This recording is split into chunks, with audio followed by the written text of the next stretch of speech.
Hi, it's Aisha here to inspire exotic faces. Aisha Nicole. So today is day 8 on my healing journey, healing on my after the myomectomy, and I feel a lot better today. It's been over a week. I'm getting around a lot easier, and I'm just grateful for every day that passes. And I feel like I'm getting stronger. Today, I wanted to talk about two things. One, um, life force and iron. So one of the things that a lot of women deal with this is anemia, because often the cycles may be so heavy that you just keep losing life force every single day. And just like when some women get pregnant and they have low iron because the baby is taking so much of their red blood cells, or not red blood cells, but so much of the hemoglobin, excuse me, the fibroids move in the same way. So you can work all month. You can be taking iron pills and eating good rich foods all month to get your stuff up, and you finally start feeling okay, and then crash once your cycle comes because you start losing so much life force again. So one of the things that has helped me a lot is taking liquid iron. This is the brand that I use. Okay, first of all, I'm not an affiliate. I'm not getting anything from this. This is just the one that I have found is the most gentle on my stomach, because the problem with taking the ferrous sulfate and the iron from over the counter, of course, can be like the constipation that it brings. It's not plant-based iron. That's a plant-based iron. So however you can get it in, make sure you're building up your iron levels. I started taking that maybe day 3 after my procedure because my hemoglobin dropped so low, and I really do my best not to get blood transfusions if I don't, if it's not like a life or death situation. So just working on rebuilding my hemoglobin right away. It's going to start giving you more energy, start feeling better. And I've been taking that. The other thing that I've been kind of giving myself to support myself is ashwagandha. Some of you may have heard of this. It's pretty popular now because you can get it in the drugstores now. Once it's in the drugstores, I guess the FDA says it's okay. So for those of you concerned about that and don't want to take a bunch of herbs, but ashwagandha is actually a food. And I prefer this tincture, which I normally just fill up a Doppler and put it under my tongue and chase it, drink some water or juice or whatever you drink.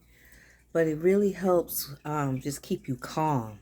Sometimes just being in so much pain and discomfort and all of the emotional stuff that comes up after you've cleared this junk out can be just a little bit overwhelming. So without making you feel lethargic or sleepy or tired or drained, it just helps you feel nice and chill and relaxed. I recommend this to my clients all the time for anxiety. They also serve it in the tea form. You can get the powder and put it in smoothies and things like that. The gummies, which seem to be very popular with people because you can just take the gummy, eat it, and start feeling real chill within 30 minutes or so. But